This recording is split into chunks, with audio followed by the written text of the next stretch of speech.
গল্পের বাক্স চ্যানেলে আপনারা শুনছেন সমরেশ মজুমদারের লেখা একটি উপন্যাস আত্মীয় স্বজন।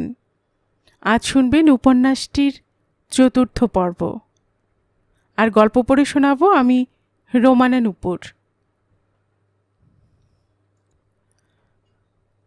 আজ বাজারে গলদা চিংড়ি উঠেছে, বেশ বড় সাইজের, ৩৩০ টাকা কিলো। লোকে দেখছে কিন্তু সরে যাচ্ছে সামনে থেকে। দেবব্রত দুবার পাক দিয়ে গেছে। মাছগুলো দেখে খুব লোভ হচ্ছিল। আজ দুপুরে মেয়ে জামাইয়ের আসার কথা, পাতে দিলে জামাইয়ের মাথা ঘুরে যাবে। কাটা পোনা ছাড়া তো কিছু খায় না বাড়িতে। দেবব্রত বুঝতে পারছিল অনেকেরই মাছগুলো কেনার স্বাদ হচ্ছে, কিন্তু সাধ্য নেই। গতকাল যে প্যাকেটটা সে পেয়েছে তা দিয়ে অমন মাছ ৩০ কিলো সে স্বচ্ছন্দে কিনতে পারে। কিন্তু শটান গিয়ে কিনলে অনেকের চোখ টাটাবে। একজন সাধারণ ইনকাম ট্যাক্স অফিসার কি করে অত দামের মাছ কেনে, এ নিয়ে ফিসফিস গল্প ছড়াবে। সে যে ইনকাম ট্যাক্সের অফিসার, সে খবর এই বাজারের অনেকেই জানে। অথচ লোভটা ছোবল মারছিল। মাছওয়ালার সামনে চিংড়ি ছাড়াও পার্শ্বে রয়েছে কিছু। সে গম্ভীর মুখে এগিয়ে গিয়ে পার্শ্বের দাম করতে লাগল। দরাদরি করে ৩০০ গ্রাম পাল্লায় চাপাতে বলল। মাছওয়ালা খুচরো খদ্দের হটাচ্ছে এমনভাবে ওজন শেষ করতেই দেবব্রত নিচু গলায় বলল, ১ কেজি চিংড়ি তোলো তো। মাছওয়ালা তাকালো। যা বলছি তাই করো, ১ কেজি। 4টে মাছেই ১ কেজি হয়ে গেল। দ্রুত ২ রকমের মাছ ব্যাগে চালান করে দিয়ে দাম মেটালো সে। তারপর কোনো দিকে না তাকিয়ে হাঁটতে লাগলো। বাজারে আজ বেজায় ভিড়। অভুক্ত মানুষ চেয়ে থাকলে যেমন খাওয়া যায় না, তেমনি অস্বস্তি হচ্ছিল এই ভিড়ের মধ্যে হাঁটতে গিয়ে। দ্রুত বেরিয়ে এসে রিকশা নিল দেবব্রত। রিটায়ারমেন্টের আর ১ বছরও বাকি নেই। তখন এই পেনশনের কটা টাকা ছাড়া সরকারি আয় কিছু থাকবে না। হ্যাঁ, দুজনের নামে ইউনিট ট্রাস্ট, এনএসসি, কয়েকটা কোম্পানিতে ভেঙে ভেঙে যে ফিক্সড ডিপোজিট করে রেখেছে তার সুদ এবং ডিভিডেন্ডে পায়ের উপর পা তুলে বাকি জীবনটা নিশ্চয়ই চলে যাবে। কিন্তু ওগুলো হলো গিয়ে ডিম ফুটে বাচ্চা তৈরি করার মতো। নতুন নতুন মুরগি কেনা তো হবে না। যে টাকা একবার ঘরে এসে গেছে সেটা যতই বাড়ুক তাতে সুখ নেই। ২২ বছরে গ্র্যাজুয়েট হয়ে চাকরিতে ঢুকেছিল সে। তখন অবশ্য পয়সা পেতে গেলে কাজ শিখতে হতো, কাজ করতে হতো। দেবব্রত সেটা শিখেছিল। ইনকাম ট্যাক্সের আইন সে গুলে খেয়েছে। সেই আইন যতবার পাল্টেছে সে তার সঙ্গে তাল রেখেছে। সেই সঙ্গে অ্যাকাউন্টেন্সি। যে কোনো রিটার্ন দেখলেই সে ঠিক গন্ধ পেয়ে যায়। কোন পার্টি কোথায় ফাঁকি দিচ্ছে ধরতে পারে ৯০% ক্ষেত্রে। তার বলাই আছে, ভাই একেবারে চোখ বন্ধ করে পার করব না, একটু আধটু অ্যাডিশন করবই। এটা সরকারের প্রতি আমার কর্তব্য। মুখ দেখার জন্য তো মাইনে দিচ্ছে না। রিকশার ভাড়া মিটিয়ে বাড়ির দরজায় পৌঁছে বেল টিপল সে। আগে গ্রিলটা ছিল না, এখন দরজার এপাশেও গ্রিল লাগিয়েছে সে। যা দিনকাল পড়েছে। সুরমাই দরজা খুলল। এত তাড়াতাড়ি ফিরে এলে? চিংড়ি নিয়ে এলাম, সঙ্গে পার্শে। আজ শুধু মাছই করো। কি যে বলো, জামাই আসছে, শুধু মাছ করা যায়? আগে ব্যাগ থেকে নামিয়ে দেখো। বড় থালায় ব্যাগ উপর করতেই চেঁচিয়ে উঠল সুরমা, ওরে বাবা! কি বুঝছো? তৃপ্তির স্বাদ পেল দেবব্রত। এত বড়! উফ, কি করে রাখবো? যা ইচ্ছে মালাইকারি করো। এত বড় চিংড়ি আমি কখনো খাইনি, তুমি কখনো আনোনি। তা অবশ্য, তোমার বাপের বাড়িতে কিছু পাঠিয়ে দিলে হতো। থাক, ওখানে দিতে গেলে কত কিনতে হবে বলো তো? কত নিল? টাকার জন্য ভেবো না গিন্নি, যদি হুকুম করো তাহলে কিনে পাঠিয়ে দিই। না, দাদারা ভাববে টাকার গরম দেখাচ্ছে।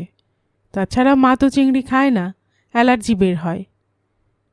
সুরমা একটা মাছ তুলে ঘুরিয়ে ঘুরিয়ে দেখছিল। আরে সেসব তো চাপড়া চিংড়ি, 250 গ্রামের একটা চিংড়ি খেলে অ্যালার্জি সেরে যাবে। থাকগে, তোমার জামাইয়ের চোখ টেরা হয়ে যাবে। তা হবে, যাই বলো, দেখে শুনে বিয়ে দিয়েছ বটে, কিন্তু ওদের বাড়িতে খাওয়া দাওয়া বড় আটপৌড়ে। 8,000 টাকা মাইনেতে মা বাবা বউ বাচ্চা সামলে তার চেয়ে বেশি আর কি খাবে? তবে ছেলেটার স্বভাব চরিত্র ভালো, মেয়ের কথা শোনে, আর কি চাই? সেইটাই হয়েছে মুশকিল। সুরমা মাথা নাড়ল। মেয়ে তো বোকা, জামাই প্রশ্ন করলে চট করে জবাব দিতে পারে না। কেন? দেবব্রত বেসিনে হাত ধুতে গিয়ে ফিরে তাকালো। জামাই মেয়েকে জিজ্ঞাসা করেছে, তোমার বাবা কত মাইনে পান তার একটা আন্দাজ আমার আছে। উনি এত খরচ করেন কি করে সেটাই বুঝতে পারি না, বোঝো? এ কথা বলেছে? হ্যাঁ। আচ্ছা হারামি ছেলে তো। এই গালাগালি দিও না, কেউ তো শুনছে না, ওর সামনে তো বলছি না। কালোর মা রান্নাঘরে আছে না? ঠিক আছে, আমি কিভাবে খরচ করছি তাতে ওর কি এসে গেল? বিয়ের সময় কালার টিভি, ফ্রিজ, দামি ঘড়ি, ওয়াশিং মেশিন নেবার সময় খেয়াল ছিল না? রাবিশ। মেজাজটা খারাপ হয়ে গেল দেবব্রতর। সাধারণত ছুটির দিনে এই সময় সে খবরের কাগজ নিয়ে বসে। আজ সেটাও ভালো লাগছিল না। জামাই যদি সন্দেহ করে সে ঘুষ নেয় তো করুক, সেটা মেয়েকে বলার কি দরকার? আজ পর্যন্ত মেয়েকে ওরা পৃথিবীর সব সমস্যা থেকে আড়াল করে মানুষ করেছে। বাবার সম্পর্কে ওর মন বিষিয়ে দেবার কোনো অধিকার জামাইয়ের নেই। একবার মনে হলো ফোন করে একটা বাহানা দেখিয়ে আসতে নিষেধ করবে। তারপর সেটা বাতিল করল। মেয়েটা কষ্ট পাবে। জামাই এলে হাসি মুখে কথা বলতে হবে, 250 গ্রামের গলদা চিংড়ি পাতে তুলে দিতে হবে। কি করা যাবে?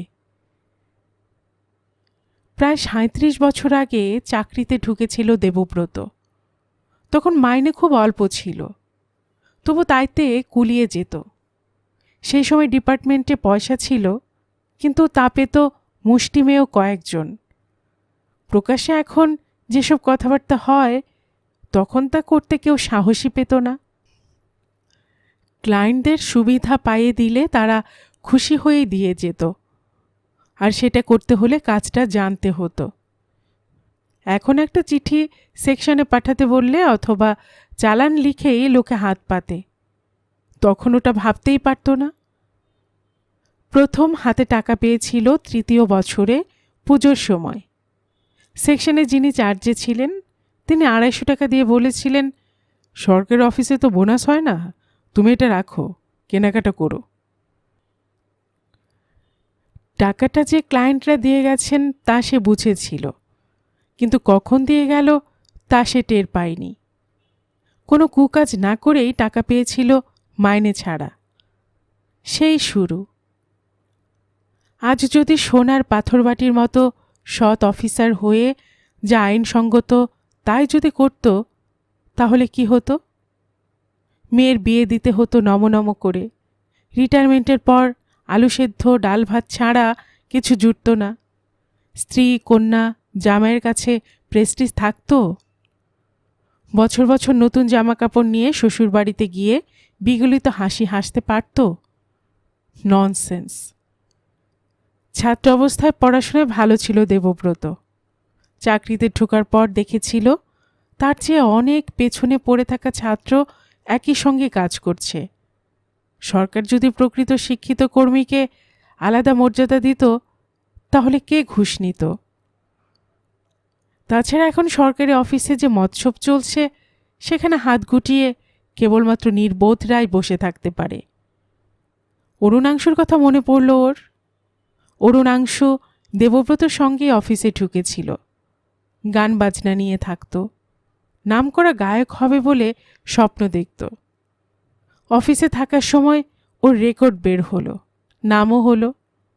অফিসের কাজ করত নমনম করে এবং বাড়তি পয়সার দিকে ঝোঁক ছিল না তার। 20 বছর চাকরি করে স্বেচ্ছা অবসর নিয়ে পুরোপুরি গান বাজনা নিয়ে মেতে আছে। এখন অরুণাংশু নামী গায়ক, প্রচুর টাকা নেয় ফাংশন করতে। বছরের শেষে ইনকাম ট্যাক্স রিটার্ন জমা দেয়। সেই অরুণাংশু এসেছিল তার কাছে। দেবু, কি করি বলতো? কি হয়েছে, বস। দেবব্রত ওকে দেখে খুশি হয়েছিল। আরে আমার উকিল বলছে ডিপার্টমেন্ট 1000 টাকা চাইছে, না দিলে রিফান্ড দেবে না। আমি অ্যাডভান্স ট্যাক্স 2000 বেশি দিয়ে ফেলেছিলাম, সেটা ফেরত পাবো। কিন্তু আমার প্রাক্তন সহকর্মীরা আমারই টাকা আমাকে ফেরত দেবেন যদি আমি তাদের 1000 টাকা সেলামি দেই। ওরা কোনো অ্যাডভান্টেজ দিচ্ছে না, আমারই প্রাপ্য টাকা পেতে হবে ঘুষ দিয়ে, আর সেটা ওরা প্রাক্তন সহকর্মীর কাছে চাইছে। অরুণাংশু খুব উত্তেজিত হয়ে পড়েছিল। জবাব দিতে পারেনি দেবব্রত। ব্যাপারটায় তার নিজেরও খুব খারাপ লেগেছিল। অরুণাংশুর ফাইল যে অফিসে আছে সেখানে গিয়ে সহকর্মী অফিসারকে জানিয়ে একটা সমাধান করার ইচ্ছে সে সংবরণ করল। কে জানে, ওরা হয়তো ভাববে ওদের বঞ্চিত করে দেবব্রত মাঝখান থেকে ক্রিম খেয়ে নিচ্ছে। অরুণাংশু টাকা দিয়েছিল কি না সে জানে না, তবে অফিসের বাইরে এসে যা যা অস্বাভাবিক বলে মনে হয়, অফিসে ঢুকলে সেটা কখন যে স্বাভাবিক হয়ে যায় তা সে নিজেই টের পায় না। ঘুষ নিচ্ছে বেশ করছি, মন্ত্রীরা এমপিরা নিচ্ছে না, সাধু সন্ন্যাসীও তো বাদ যাচ্ছে না। এই যে রাজনৈতিক নেতারা ঘন ঘন দিল্লিতে ছুটছে প্লেনে চেপে, তার ভাড়া দিচ্ছে কে? সেটাও তো ঘুষ। আর এইভাবে ভাবলে মনে জোর আসে, অন্যায়ের ধারগুলো ভোঁতা হয়ে যায়।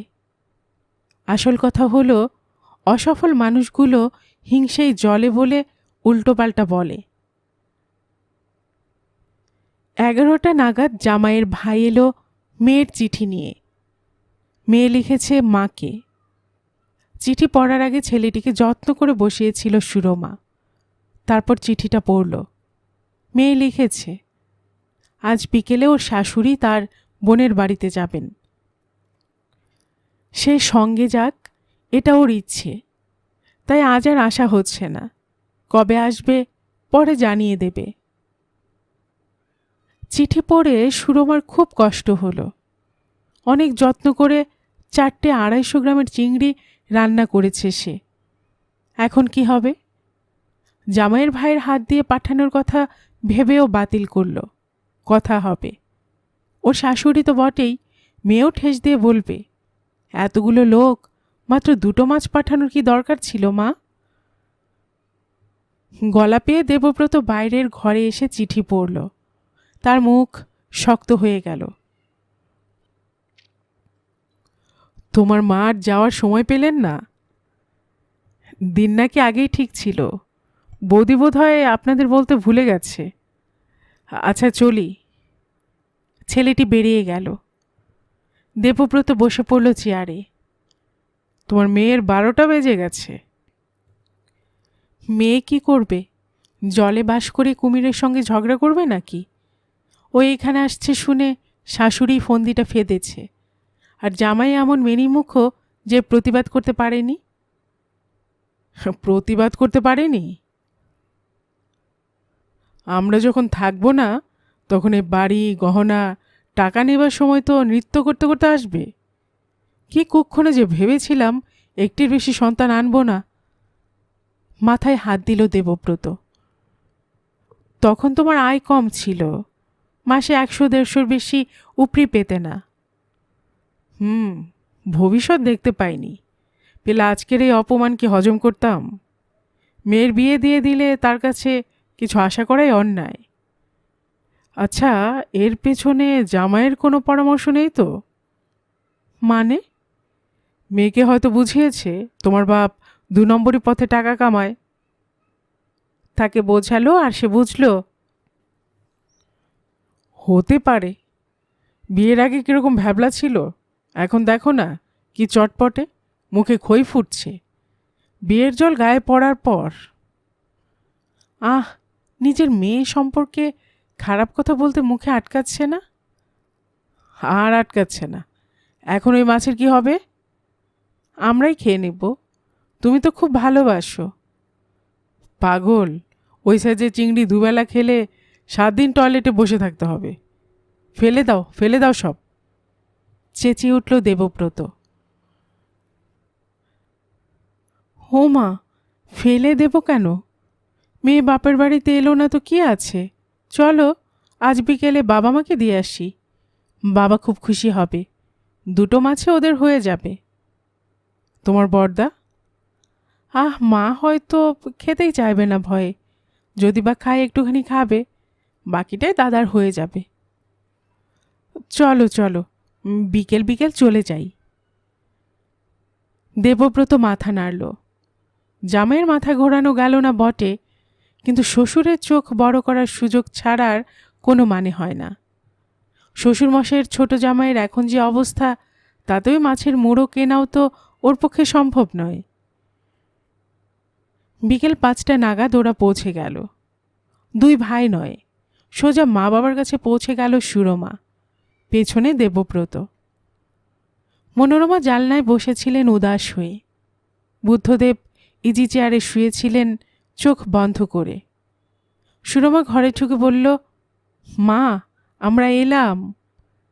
মনোরমা তাকালেন। আয়, এসো দেবব্রত। দেবব্রত নরম গলায় বলল, একেবারে না বলে কয়ে চলে এলাম। মনোরমা বললেন, বারে, বলে কয়ে আসতে হবে কেন, তোমরা কি আমার পর? সুরমা বলল, মা, তোমাদের জন্য এনেছি। সে ব্যাগ থেকে বড় কৌটো বের করে মনোরমার হাতে দিল। মনোরমা জিজ্ঞাসা করলেন, কি রে? খুলেই দেখো, তোমার মতো তো রাখতে পারি না। মনোরমা খুললেন। চোখ কপালে উঠল তার। হে কি কাণ্ড, শুনছ?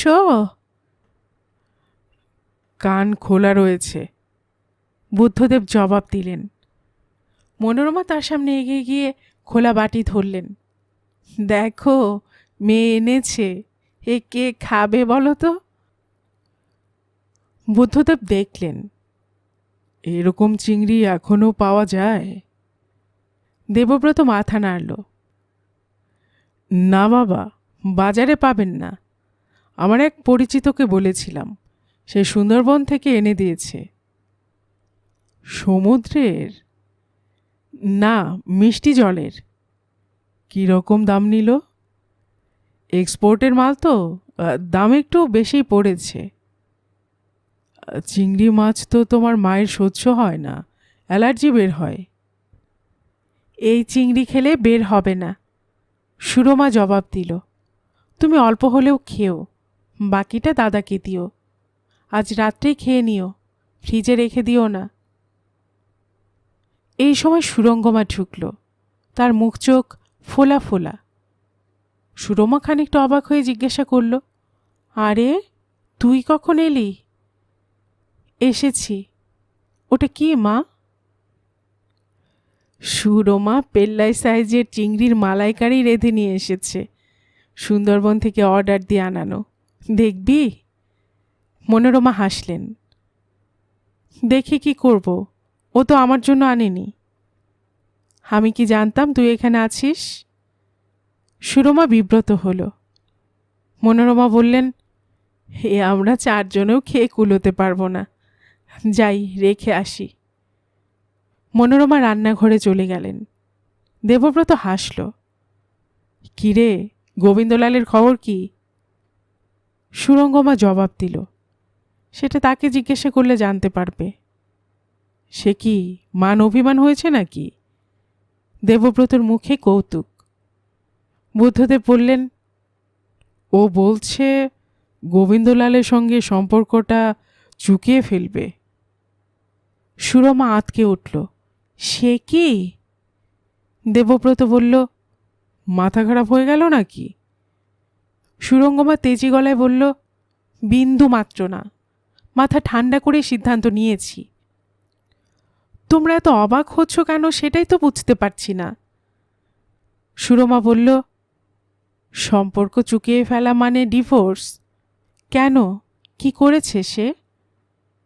মায়ের কাছে জেনে নিও, এক কথা বারবার বলতে আমার ভালো লাগে না। ডিভোর্সের পর কি করবি? কি করব এখনো ভেবে দেখিনি। থাকবি কোথায়? কেন, আমি এখন কোথায় আছি? এখানে থাকবি? দেখছিস না বাবা মায়ের কোনো ইনকাম নেই। সেটা আমাকে ভাবতে দে। ডিভোর্স তো আর খালি হাতে নেব না, ওকে খোরপোশ দিতে হবে। আর আমার খাওয়ার খরচা দাদা দেবে বলে কথা দিয়েছে। দেবব্রত জিজ্ঞাসা করল, দাদা দেবেন বলেছেন?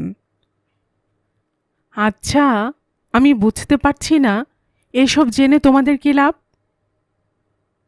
মনোরমা ফিরে এসেছিলেন, বললেন, ওভাবে কথা বলছিস কেন? সুরঙ্গমা জবাব দিল না, জানলার পাশে চলে গেল।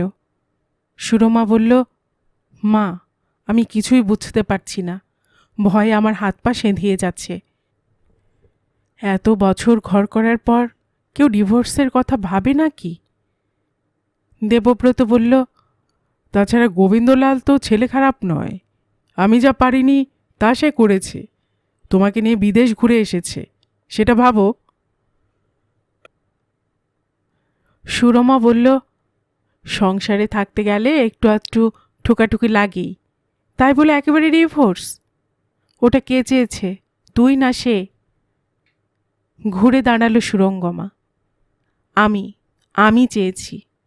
তোমাদের জামাই সুপুত্তর আর আমি খারাপ, খুব খারাপ। এবার তোমরা থামবে? সুরমার মুখ ভার হলো। তোর ব্যাপারে কথা বলতে নিষেধ করলে বলবো না, তাই বলে ওভাবে বলছিস কেন? দেবব্রত বলল, মা, আপনারা এই ব্যাপারটা মেনে নিয়েছেন? মনোরমা জবাব দেবার আগে বুদ্ধদেব সোজা হয়ে বসে বলল, দেবব্রত, প্রশ্নটা যদি 10 বছর আগে করতে তাহলে অন্য জবাব পেতে। আজ আমরা প্রশ্রয় দেবার কেউ নই, সবাই সাবালক হয়েছে, যা ভালো বুঝবে তাই করবে, ব্যাস। তার মানে আপনারা বাধা দেবেন না? বাধা দিতাম যদি ওর সমস্যার সমাধান করতে পারতাম। তোমার শালিকা 15 বছরের কিশোরী নয় যে জোর করে শ্বশুর বাড়িতে পাঠিয়ে দেব, আর পাঠিয়ে দিলেই তো ওই সমস্যার সমাধান হবে না। গোবিন্দলালকে ডেকে কথা বলুন, দেবব্রত বলল। সুরঙ্গমা মাথা নাড়ল, না, কোনো কথা বলার দরকার নেই। সুরমা বলল, কি করে এত দূরে এগুলো মা? সুরঙ্গমায় জবাব দিল, তুই বুঝবি না, তোর যা আশা ছিল তার চেয়ে অনেক বেশি পাচ্ছিস তো, তাই তোর মাথায় ঢুকবে না। বুদ্ধদেব এবার হাত তুললেন। শোনো, এ ঘরে বসে এ ধরনের কথা আমি শুনতে চাই না। তোমাদের অন্য কোথাও কথা বলার থাকলে বলো। সবাই চুপ হয়ে গেল। সুরমা বলল, মা, তাহলে যাই। এই তো এলি, চা খেয়ে তবে যা। না মা, আর ভালো লাগছে না, যে মন নিয়ে এসেছিলাম। কথা শেষ করল না সুরমা, এবং তখন দরজায় এসে দাঁড়িয়েছে সুদেব। দিদি জামাইবাবুকে দেখে বলল, চুপচাপ কখন যে এখানে চলে আসো আমরা টেরই পাই না। তা কি খবর বলো, ভালো তো সব? আমাদের আর খবর, কোনো রকমে চলে যাচ্ছে, দেবব্রত জবাব দিল। সুরমার এসব ভনিতা ভালো লাগছিল না। সে সরাসরি বলল, শোন, আমি যে তোদের এখানে আসি এতে কি তোদের অসুবিধা হয়? সুদেব আকাশ থেকে পড়ল, হঠাৎ এ কথা? যা জিজ্ঞাসা করছি তার জবাব দে। সেরকম মনে করার মতো কোনো কারণ ঘটেছে কি? হ্যাঁ, ঘটেছে। যাকে জন্মাতে দেখলাম, চোখের সামনে বড় হতে দেখলাম, সে আজ মুখের উপর বলে দিল তার ব্যাপারে যেন আমরা মাথা না ঘামাই। ঘামাতাম না। তুই তোর শ্বশুর বাড়িতে বসে যা ইচ্ছে তাই করলে একবারই বলতে যেতাম না, কিন্তু তুই তো সেই আমার বাপ মায়ের ঘাড়ে এসে পড়বি। তোর জামাইবাবু রিটায়ারমেন্টের আর দেরি নেই। এত খরচ সামলাবে কে? হ্যাঁ? সুরমা উত্তেজনা সামলাতে পারল না। সুরঙ্গমা অবাক হয়ে মনোরমার দিকে তাকালো। সে কি, তোমাদের খরচ জামাইবাবু দেয় নাকি? এটা তো জানতাম না। সুরমা বলল, আমি এখনকার কথা বলিনি, পরে ভবিষ্যতে যদি দেবার দরকার হয় তাই ভেবে বলছি। সুদেব হাত তুলল। হঠাৎ তোমরা নিজেদের মন এমন নোংরা করে ফেললে কেন বলো তো? মা, কি হয়েছে? সুরমা দেবব্রতকে বলল, চলো, এখানে আর ভালো লাগছে না। সুরঙ্গমা বলল, না, কাউকে যেতে হবে না। আমার জন্য যখন এত সমস্যা, তখন আমি চলে যাচ্ছি। মা, আমি যাচ্ছি। সুরঙ্গমা পা বাড়ালো।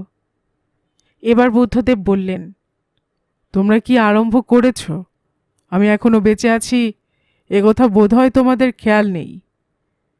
শোনো, আমি মনে করি প্রত্যেকের ব্যক্তিগত সমস্যা সে নিজে ছাড়া অন্য কেউ বুঝবে না। কারো বয়স এখন কম নয় যে সে কিছুই বোঝে না বলে ভাবব। তাই যতক্ষণ কেউ উপদেশ শুনতে না চাইছে, ততক্ষণ একবারই উপদেশ দেওয়ার কোনো দরকার নেই। আর সুরঙ্গমা এখানে এসে থাকলে যদি আর্থিক অসুবিধে হয়, তাহলে প্রথমে ওকে আমি বলবো। তবে বড় খোকা যখন তার ভার নিয়েছে, তখন তোমাদের দুশ্চিন্তা করার কোনো কারণ নেই। দাদা বলেছে কথা? সুরমা জানতে চাইল। না বললে সুরঙ্গমা বানিয়ে কেন বলবে? আচ্ছা, তোমরা তো দুই বোন। তোমার বোন যদি বিপদে পড়ে তোমার কাছে আশ্রয় চাইতো, তুমি দিতে না? সেটা অন্য কথা। না, একই কথা। সুরঙ্গমার জায়গায় যদি তোমার ওরকম সমস্যা হতো, তাহলে তুমি কি এ বাড়িতে আসতে না? দেবব্রত বলল, সমস্যাটা কি ঠিক জানি না, তবে আমি বেঁচে থাকতে ওর এখানে আসার প্রশ্নই ওঠে না। মারা যাওয়ার পরও ব্যবস্থা করে যাব। কিভাবে? বুদ্ধদেব জিজ্ঞাসা করলেন। আমার যে সঞ্চয় আছে তাতে ওর কোনো সমস্যা হবে না। তোমার আর কত সঞ্চয় থাকতে পারে? সরকারি চাকরি করো। আজকাল যা খরচ তা মাইনের টাকায় কোনো মতে মেটানো যায়। তার উপর নিশ্চয়ই হাউস বিল্ডিং লোনও নিয়ে বাড়ি করেছ, সেটা শোধ করতে হচ্ছে। মেয়ের বিয়ে দিয়েছ ধুমধাম করে, প্রচুর খরচ হয়ে গেছে। নিশ্চয় প্রভিডেন্ট ফান্ড বা কোঅপারেটিভ থেকে ধার করেছ। রিটায়ারমেন্টের সময় যা পাবে তাতে ওই ধার হয়তো কোনো মতে শোধ করতে পারবে। তারপর? আজকাল মাইনের টাকায় সঞ্চয় করা খুব কঠিন ব্যাপার হে। দেবব্রত কিছু বলতে যাচ্ছিল, কিন্তু সুরমা তাকে ইশারা করতে সে চুপ করে গেল। এবার সুদেব বলল, এতক্ষণে বুঝলাম। বাবা, কাল অনেক রাত্রে মেজদা হঠাৎ আমার ওখানে এলো, সঙ্গে গোবিন্দলাল। তাই নাকি? আমি তো কিছুই জানি না। বুদ্ধদেব বললেন। সুদেব দেখল মা এবং সুরঙ্গমা অবাক হয়ে তার দিকে তাকিয়ে আছে। সে বলল, অত রাত্রে নিশ্চয়ই আপনি জেগেছিলেন না, থাকার কথাও নয়। তুমি নিশ্চয়ই সে সময় ওর সঙ্গে কথা বলনি? কেন? বলেছিলাম তো। সুদেব অবাক হলো। ও, বলেছিলে? তা কি কথা হয়েছিল? আমি শুনলাম সুরঙ্গমা নাকি ও বাড়ি থেকে চলে এসেছে, ও ডিভোর্স করবে বলেছে। মেজদা এটা মেনে নিতে পারছে না। আর গোবিন্দলাল বলল, সুরঙ্গমা যদি ফিরে গিয়ে শান্তিতে থাকে তাহলে তার কোনো আপত্তি নেই। তুমি কি বললে? আমি সময় চাইলাম ভেবে দেখব বলে। সুরঙ্গমার সঙ্গে মেজ বৌদির কথা হয়েছিল গতকাল। সেই সময় আপনার বৌমাও ওখানে ছিল, তার মুখে সব শুনলাম। শুনে মনে হলো এ ব্যাপারে আমার কোনো মন্তব্য করা উচিত নয়, সুদেব জানালো। মনোরমা এতক্ষণে কথা বললেন। আশ্চর্য ব্যাপার, গোবিন্দলাল এ বাড়িতে এলো, অথচ আমরা জানতেই পারলাম না। জেনে তুমি কি করতে? বরণ করে এখানে আনতে? সুরঙ্গমা ফোঁস করে উঠল। মনোরমা এবার প্রচণ্ড রেগে গেলেন। কি করতাম সেই কৈফিয়ত আমি তোমাকে দেব না। ভীষণ বেয়াদব হয়ে গেছো তুমি, যা ইচ্ছে তাই বলছো এখন। সুদেব বুঝতে পারছিল এই সময় সে যা বলতে এসেছিল তা বলার সময় নয়। এ বাড়ি ছেড়ে অফিসের ফ্ল্যাটে চলে যেতে চায় তারা। শোনামাত্র এখন আগুন জ্বলবে। সে চুপচাপ ফিরে গেল। সুরঙ্গমা ছটফটিয়ে চলে গেল পাশের ঘরে। মনোরমা বললেন, তোমরা যেও না, বসো, চা খেয়ে তবে যেও। সুরমা আপত্তি করল। থাক মা। কেন? এসবের পর চা খেতে ইচ্ছে করে বলো? চা তো আমি দিচ্ছি, আমি তো তোকে কিছু বলিনি। আর তুই যদি আমার দেওয়া চা না খেতে পারিস তাহলে তোরা না মাছ আমরা কিভাবে মুখে তুলব? মনোরমা মুখ ফিরিয়ে নিল। সুরমা বলল, ঠিক আছে, অনেক হয়েছে, চলো, তোমার সঙ্গে আমিও যাচ্ছি। আমরা চা খেয়ে তবে যাব, চলো। সে মায়ের হাত ধরল। ব্যাংকের টাকাটা নিয়ে একটু দ্বিধায় ছিল সুরঙ্গমা। টাকাটা গোবিন্দলালের। যখন ওর রমরমা, তখন সুরঙ্গমার সঙ্গে জয়েন্ট অ্যাকাউন্ট খুলেছিল, কিন্তু চেক সই করার অধিকার দিয়েছিল স্ত্রীকেই। আয়কর বাঁচাতে এবং টাকাটা জমিয়ে রাখতে ওই ব্যবস্থা নিয়েছিল গোবিন্দলাল। সুদে আসলে সেটা প্রায় ৮০,০০০ হয়েছে এখন। যেহেতু টাকাটা তার নয়, তাই সুরঙ্গমা প্রথমে ভেবেছিল চেক বই ফেরত দিয়ে চিঠি লিখে জানিয়ে দেবে অ্যাকাউন্টটা বন্ধ করে দেবার জন্য। তারপর ভেবেছিল সোজা ইনকাম ট্যাক্সকে ব্যাংকের অ্যাকাউন্ট নাম্বার জানিয়ে তদন্ত করতে বলবে। আর সেটা করলেই গোবিন্দলাল আরও বিপদে পড়বে। পরে ঠান্ডা মাথায় ভেবে দেখল এসব করে তার কোনো লাভ নেই। টাকার কথা যখন আয়করকে গোবিন্দলাল জানায়নি, তখন ওটা কালো টাকা।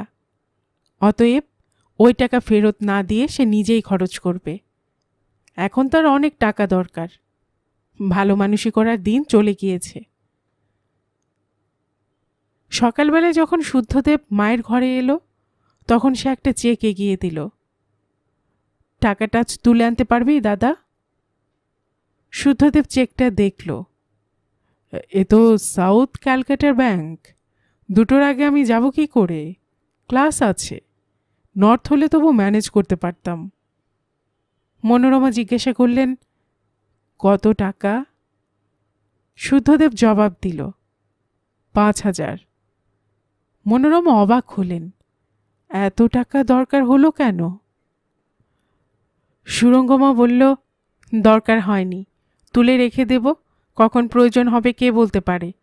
তাছাড়া কেস শুরু হলে উকিলকে দিতে হবে। তুই তো আর এখনই কেস করছিস না। তার মানে? শোন, কয়েকটা দিন যেতে দে, তারপর মাথা ঠান্ডা করে আরেকবার ভাব। তখনও যদি মনে হয় আলাদা হবি, তখন কেস করবি। মনোরমা বোঝালেন। খবরের কাগজ পড়ছিলেন বুদ্ধদেব, কিন্তু কান তার এদিকেই ছিল। বললেন, কাচের গ্লাস ভেঙে যাওয়ার পর আঠা দিয়ে জুড়ে সেটা ব্যবহার করা যায়। তোমার মেয়ে তো পলিটিশিয়ান নয়, যা আজ যেসব কথা গোবিন্দলালের বিরুদ্ধে বলছে, কাল তা ভুলে গিয়ে আবার গলাগলি করতে পারবে। সম্পর্ক একবার ভেঙে গেলে আর জোড়া লাগে না, বুঝলে? গত রাত্রে কথা হয়েছিল। খাওয়া দাওয়া চুকিয়ে বিছানায় শুয়ে বুদ্ধদেব বলেছিলেন, কুকুর বেড়ালের মতো খো খেয়ে না করে আলাদা হয়ে যাওয়া ঢের ভালো। মনোরমা বলেছিলেন, আজ ওরা যা করলো তা আমি কখনো ভাবতে পারিনি। আরও করবে, তার জন্য নিজেকে তৈরি রেখো। কেন করবে? আমরা কি ওদের স্বভাব শেখাইনি? টান না থাকলে ভদ্রতা, সৌজন্য এসব ওরা হারিয়ে ফেলল।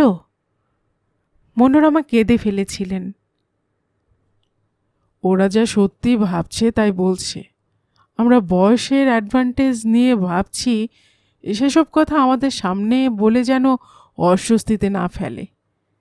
কিন্তু কতকাল আর সম্পর্কের দোহাই দিয়ে বাস্তবকে এড়িয়ে যেতে পারবো বলো? বুদ্ধদেব বলেছিলেন। কথাগুলো মিথ্যে বলেননি বুদ্ধদেব, মানেন মনোরমা। কিন্তু তবুও সুরঙ্গমা বলল, বাবা ঠিকই বলছে মা। যাকগে, তাহলে কি করি? আমাকেই যেতে হবে দেখছি। 12টা নাগাদ বের হব। দাদা, তোর জানাশোনা কোনো ভালো উকিল আছে? শুদ্ধদেবকে বিব্রত দেখালো। না, তেমন তো কখনো দরকার পড়েনি। বুদ্ধদেব বললেন, তোমার ছোটদাকে বলো, তার নিশ্চয় জানাশোনা আছে। আজ পর্যন্ত কখনো একা ট্যাক্সিতে চড়েনি সুরঙ্গমা। আজ ঝোঁকের মাথায় হাত দেখাতেই ট্যাক্সি থেমে গেলে সে উঠে বসল। ট্যাক্সিওয়ালাকে গন্তব্য বলে দিয়ে সে বেশ আড়ষ্ট হয়ে বসে থাকল। লোকটা স্বাস্থ্যবান, তাকে নিয়ে যদি উধাও হয়ে যায় তাহলে সে কি করবে? কোনো নির্জন জায়গায় ট্যাক্সি নিয়ে গিয়ে নাকে রুমাল চেপে ধরলে আর কিছু করার থাকবে না। এর চেয়ে বাসে গেলেই ভালো হতো। বাইরে তাকালো সে। এখন ভর দুপুর। লোকটার কি অত সাহস হবে? অবশ্য পেছন থেকে বেশ ভদ্রলোক বলেই মনে হচ্ছে। জামাটাও কায়দা করা। এমনও তো হতে পারে লোকটা খুব শিক্ষিত ও ভদ্র। দেয়ানিয়া সিনেমায় উত্তম কুমার তো ড্রাইভার ছিল। এটুকু ভাবতেই লোকটাকে অন্যরকম মনে হলো সুরঙ্গমার। সঙ্গে সঙ্গে গোবিন্দলালের চেহারা মনে পড়ল। এই বয়সেই গোবিন্দলাল চিমসে হয়ে গিয়েছে, কাঁধ ছোট হয়েছে, নায়কোচিত কোনো গুণই নেই, অথচ জিভে ধার আছে খুব। ব্যাংকের সামনে পৌঁছে সে জিজ্ঞাসা করল, কত দিতে হবে? মিটার দেখে ট্যাক্সিওয়ালা বলল, 29 টাকা দিদি। 3টে 10 টাকার নোট সামনের সিটে রেখে দ্রুত নেমে পড়ল সুরঙ্গমা। দিদি? ট্যাক্সিওয়ালা তো ট্যাক্সিওয়ালাই হবে। লোকটা নির্ঘাত তার থেকে বয়সে বড়, তবু তাকে দিদি বলে সম্বোধন করল। সুরঙ্গমা কেন রেগে গেল তা সে নিজেই জানে না। 5,000 টাকা সহজেই ব্যাগে এসে গেল। আইন কানুন তেমন ভালো জানা নেই, কিন্তু গোবিন্দলাল ব্যাংকে এমন কোনো নির্দেশ দেয়নি যাতে সুরঙ্গমার টাকা তুলতে অসুবিধে হয়। টাকাটা হাতে পাওয়ার পর থেকেই নিজেকে বেশ স্বাধীন বলে মনে হচ্ছিল সুরঙ্গমার। এবার দীপঙ্কর বাবুকে ফোন করতে হবে। দীপঙ্কর গোবিন্দলালের বন্ধু, সেই সুবাদে বাড়িতে যাওয়া আসা। গোবিন্দলাল অবশ্য ওর সব বন্ধুর সঙ্গে তার সম্পর্ক আছে বলে সন্দেহ করে। যদি সত্যি কিছু করতে চাইতো সুরঙ্গমা, তাহলে অনেক আগেই করতে পারত। তাদের মধ্যে মনোমালিন্য চলছে জানার পর থেকেই তো ওরা আকারে ইঙ্গিতে মনের কথা জানাতে আরম্ভ করেছে। কিন্তু ওইসব বিবাহিত মানুষের মুখে রসিকতা বা প্রশংসা শুনলেই মনে হতো লোকগুলো লম্পট, ঘরে বউ রেখে বাইরে ফুর্তি করতে বেরিয়েছে। দীপঙ্কর অবশ্য তুলনায় একটু গম্ভীর, বিয়ে থা করেনি। প্রশ্ন করলে বলেছিল, সবাই তো গোবিন্দলালের মতো ভাগ্যবান নয়, বিয়ে করা এ জীবন আর হয়ে উঠবে না। সুরঙ্গমার মনে হয়েছিল লোকটাকে বিশ্বাস করা চলে। গোবিন্দলাল বলেছিল, ওকে বেশি পাত্তা দিও না, যার সঙ্গে আলাপ হয় তারই প্রেমে পড়ে যায়, আর সে প্রেম তার চেয়েও দ্রুত কেটে যায়। গোবিন্দলাল ঈর্ষায় কথাগুলো বলেছিল। দীপঙ্কর কখনোই তাকে কোনো প্রস্তাব দেয়নি, বরং 3 দিন আগে বাড়িতে এসে বলেছিল, সিদ্ধান্ত নেবার আগে ভালো করে ভেবে দেখুন, আর সিদ্ধান্তটা যদি এই থাকে তাহলে সাহায্য চাইতে সংকোচ করবেন না। এরকম কথা যে পুরুষ বলে তাকে বিশ্বাস না করে উপায় কি?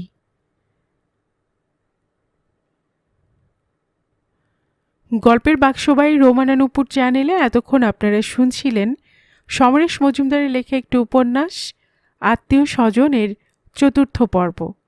আর এতক্ষণ গল্প পড়ে শোনাচ্ছিলাম আমি রোমানা নূপুর।